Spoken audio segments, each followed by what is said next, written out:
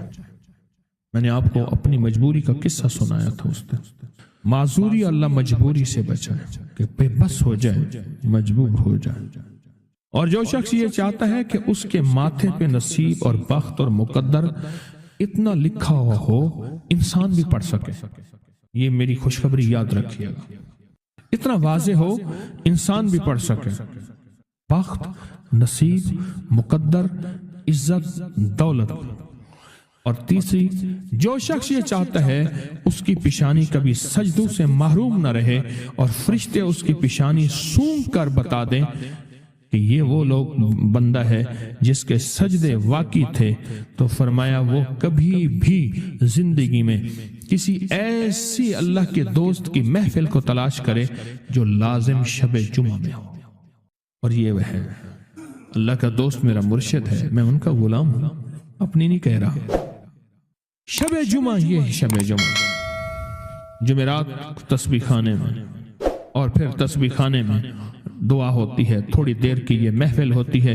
فرمایا آنے والے حضرات اور پوری دنیا میں اس میں شامل ہونے والے حضرات آن لائن، وہ اپنے بخت پیشانی پہ نصیب لکھواتے ہیں، سجدوں کی خوشبو بنواتے ہیں اور اللہ کے خزانوں سے پاتے ہیں۔ یہ وہ خوش قسمت ہیں جو شب جمعہ کا انتظار کرتے ہیں۔ کیا نصیب ہے، کیا مقدر ہے۔ آئے میں آپ کے خط کا ایک دوسرا حصہ بھی پڑھ کے سناتا ہوں، اور ہم ایسے ہی اللہ سے دوستی کریں۔ سنیں، ایک بار میں اور امی اپنی گندم کے کھیت خالی ہونے پر جو پیچھے بوٹی اور گھاس رہ جاتی اسے آگ لگا کے، کھیت تو خالی صاف کرنے کے لیے آگ لگائی، گندم کا نا کاٹ کے ایک چیزوں آگ لگا دیتے ہیں، یہی دانے صاف کر رہے۔ آگ گرمی کی وجہ سے اتنی جلدی پھیلنا شروع ہوئی کہ ہم دونوں ماں بیٹیاں گھبرا گئیں، آگ ان لوگوں تک نہ پہنچ جائے۔ ہم نے فوراً آگ کو واسطہ دینا شروع کر دیا، اے آگ تجھے حضرت ابراہیم کا واسطہ، جس طرح ان کو نمرود نے آگ میں ڈالا تھا اور ٹھنڈی ہو گئی تھی، اور بالکل اسی طرح ہم تجھے واسطہ دیتے ہیں اس اللہ کا جس کے ابراہیم پیغمبر ہیں، تو بھی ٹھنڈی ہو جا۔ ہمارا مقصد کسی کو نقصان پہنچانا نہیں، تو بھی اتنی ہی جلدی ٹھنڈی ہو جا۔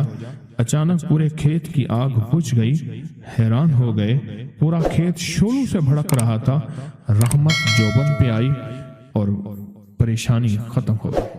ایک صاحب میرے پاس آنے لگے، ہمارے گھر کے دوسری تیسری گلی میں ان کا گھر تھا، تو ان کی بڑی ہمشیرہ تھی، بہت نیک تھی، بوڑھی ہو کے فوت ہوئی، شادی بھی نہ ہو سکی، تو وہ پڑھاتی تھی بچوں کو۔ تو میں ان کے ہاں جاتا تھا، پڑھتا نہیں تھا، جاتا تھا۔ ہمارے ایک بچہ ہوتا تھا، کبھی اس کی تختی دینے، کبھی اس کا قاعدہ دینے میں جاتا تھا۔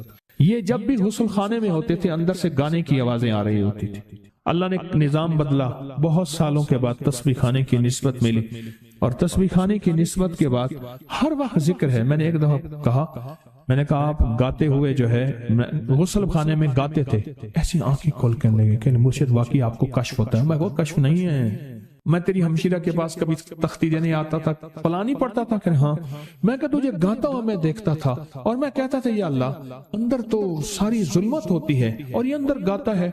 کہنے لگا، رونے لگا، کہنے لگا بس وہ میں اب تک بھی گاتا تھا، لیکن جب سے تسبیح خانے کی نسبت ملی اور جب سے تسبیح خانے کی، اب تو میری زبان ہے اور کوئی پل ایسا نہیں کہ اس کا نام نہ ہو، اس کی یاد نہ ہو، کلمہ درود نہ ہو، ذکر استغفار نہ ہو، کوئی مسنون دعا نہ ہو، کوئی وظیفہ نہ ہو، کوئی ورد نہ ہو۔ اب تو عالم یہ ہے، ہر پل آفات آ رہی ہیں، مصیبتیں آ رہی ہیں، اس لیے فرمایا جب مرغ بانگ دے تو وہ دعا پڑھو، اللہم انی اسألک من فضلک، اے اللہ اپنے فضل کا تجھ سے سوال کرتا ہوں۔ میری آقا کا فرمان ہے جب مرغ بانگ دیتا ہے، وہ صبح ہو، دوپہر ہو یا شام ہو، یہ ہمارا زندگی کا معاملہ ہے کہ مرغ جو دوپہر کو بانگ دیتا ہے اس کو ذبح کر دو۔ ایک دو بندے نے ذبح کر دیا کہ نہیں یہ دوپہر کو بانگ آنے لائی، تو اس کی وجہ سے پھر مصیبتیں آتی تھی، اس کو ذبح کر دیا۔ میں نے اس کو کہا جب فرمان سنایا تو پریشان ہو گیا۔ میں نے کہا آقا کا فرمان ہے میرے کملی والے کا، سرکار نے فرمایا جب کوئی عرش سے رحمت کا دروازہ کھلتا ہے، مرغ وہ دیکھتا ہے۔ رحمت جب بھی کھلتی ہے مرغ اس لیے میں گدھے کی آواز ہو، گدھے کی آواز تو اس پہ اعوذ باللہ من الشیطان الرجیم پڑھو، میں وہ جس وقت عذاب کا، بلا کا، مصیبت کا دروازہ کھلتا دیکھتا ہے وہ پڑھتا ہے۔ مرغ کی بانگ میں تو اللہ کا فضل مانگو، اللہ کا فضل۔ یہ پل پل کی دعائیں، یہ پل پل مانگنا، یہ پل پل کے لمحات، یہ پل پل کی اس کے سامنے، شہنشاہ کے سامنے گریا زاری اللہ کو پسند ہے۔ پھر اللہ پاک مرغ کو دکھاتا ہے یہ رحمت کا دروازہ کھلا ہے، اور رحمت جا، یہ وہ بندہ ہر وقت میرا نام لیتا ہے، اس کے گھر پہ برس، اس کی نسلوں پہ برس، مولا کیا برسوں، رزق برس، صحت برس، عزت برس، شان و شوکت برس، وسعت برس، خیر برس، حفاظتوں کا نظام برس۔ اور عذاب کا دروازہ جب کھلتا ہے اور جو بندہ ہر وقت ذکر، دعائیں، تسبیحات، اعمال، تسبیحاں نہیں کرتا تو اس کے اوپر پھر عذاب، مصیبتیں برستی ہیں۔ ایک چیز اور بتا دوں، یہ بھی بہت ضروری ہے، اللہ سے وہ وقت نہ مانگیں جب ہماری زبان اتنا ذکر کرے اور ہماری آنکھیں اتنی روئے، اللہ کہے نہیں اب تیری روتی آنکھوں میں مجھے ترس نہیں آئے گا، اب تیری یہ چلتی زبان پہ میرا ترس نہیں آئے گا۔ وہ وقت اللہ سے نہ مانگے۔ کون سا وقت؟ سب سے زیادہ ذکر، تسبیحاں، تہجد، سب سے زیادہ وظیفے، قرآن تلاوتیں، جیلوں میں سب سے زیادہ، یا ہسپتالوں میں یا کچہریوں میں۔ کیوں؟ وہاں بے بسی ہوتی ہے، وہاں بے بسی ہوتی ہے۔ تو میرے آقا نے فرمایا مصیبتوں اور تکلیفوں، بلاؤں اور مصیبتوں کی موجیں آئی ہیں تو ان کا اگر مقابلہ کرنا ہے تو ایسی دعاؤں سے جن کے اندر زاری ہو۔ کیوں؟ ایک بات اور سن لیں، ہم دعائیں پڑھتے ہیں، مانگتے نہیں ہیں۔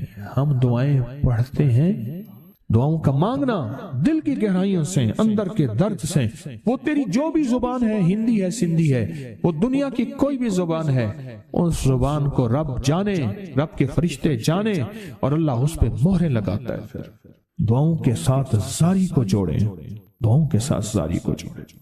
ایک درویش تھے، لوگوں کو اللہ اللہ سکھاتے تھے۔ ایک جنگل میں جا رہے تھے سفر میں کہیں، تو ایک جگہ جو ہے رات پڑ گئی، ایک درخت کے نیچے قیام کیا۔ جب قیام کیا تو رات کو آنکھ کھلی تو سنا کہ دو بندے آپس میں باتیں کر رہے ہیں، آنکھیں بند ہیں، کان کھلے ہیں، یعنی نیند کھلی ہوئی ہے۔ جاگتے میں آواز آئی، ایک بندہ کہنے لگا اس کو ہم چھیڑیں، تنگ کریں، یعنی کسی بیماری میں، کسی دکھ میں، کسی تکلیف میں، کسی مشکل میں، کسی پریشانی میں، کسی ناکامی میں، کسی الجھن میں اس کو مبتلا کریں۔ دوسرا کہنے لگا چھوڑ، تجھے اس نے کیا کہا ہے، تو اس کو کیوں تنگ کرتا ہے؟ نہ میں اس کو تنگ کروں گا۔ ایسے خام جاتے جاتے کسی کو انگلی لگا دی، کسی کے آگے پاؤں کر دیا، پاؤں کے بل گر گیا۔ کوئی کیا کر رہا ہے؟ بعض لوگوں کا مزاج ہوتا ہے، یہ لوگوں کے مزاج میں کمی ہے، شیاطین کا مزاج ہی یہی ہے، اس لیے جو اس مزاج کا بندہ اس کو شیطان کہتے ہیں۔ عمومی معاشرے میں نا وہ بڑا شیطان آدمی، اس کا کام لوگوں کو تکلیف دینا ہے، تو اس نے کہا اس کو تکلیف نہ دے۔ اچھا یہ اب سن رہا ہے، اس نے کیا کیا؟ دل ہی دل میں شہد اللہ انہ لا الہ الا، یہ قرآن پاک کی دو آیتیں بغیر حساب تک انمول خزانے میں، قرآن پاک کی آیت ہے، یہ اس نے دل ہی دل میں پڑھ لی، بس ایک دفعہ پڑھ لی دل ہی دل میں۔ جب دل ہی دل میں اس نے پڑھ لی، اس نے پڑھ لی، اب دوسرا کہتا ہے جو نیک تھا، شریف تھا، ایک شریر تھا، انہوں نے کہا اب بتا، تیری اور میری ذمہ داری، ڈیوٹی لگ گئی ہے صبح تک کسی حفاظت کرے۔ تجھے کہا تھا نہ چھیڑے اس کو، اب تیری میری ذمہ داری لگ گئی ہے کہ صبح تک اس کی حفاظت کرے۔ اس نے کیا کیا؟ بے بس تھا۔ دو جنات ہیں، ایک شریف ہے، ایک شریر ہے، اور مجھے تکلیف دینا چاہتے ہیں، کیا کریں؟ اس نے فوراً اس ہستی کو پکارا جس نے کہا تھا اماں، اس نے فوراً اس ہستی کو پکارا جس کے ہاتھ میں کائنات کے سارے راز، طاقتیں، قوتیں ہیں، اور اس ہستی نے کیا کیا؟ اب ان کی ڈیوٹی لگا دے، اب ان کی ذمہ داری لگا دے، یہ صبح تک اس کی حفاظت کریں جب تک وہ نہ جاگے۔ پہلے دن سے ہمارے ساتھ دشمنی کا فیصلہ ہے، پہلے دن سے ہمارے ساتھ دشمنی کا فیصلہ ہے، پہلے دن سے، اور وہ فیصلہ ہو کے رہا ہے اور اس کی وجہ سے ہم تکلیفوں، پریشانیوں، نقصانوں اور مسائل میں چلے آ رہے ہیں۔ اب اس کا تحفظ کیا ہے، اس کی حفاظت کیا ہے، کیا کریں؟ ایک خود لڑیں، ہواؤں سے لڑنا۔ ہمارے یہاں ایک مائی تھی، اس کا بیٹا تھا، کہنے لگا میرا پتر ہر وقت ہوائی نہ لڑ دے، ہر بندے سے لڑتا ہے، ہواؤں سے بھی لڑتا ہے سارا دن، تو ہوا سے کون لڑے گا؟ اب خود کہتے ہیں ہوائی چیزیں، جنات کا نام ہم نے ہوائی چیزیں بھی رکھا ہوا ہے کہ ایسی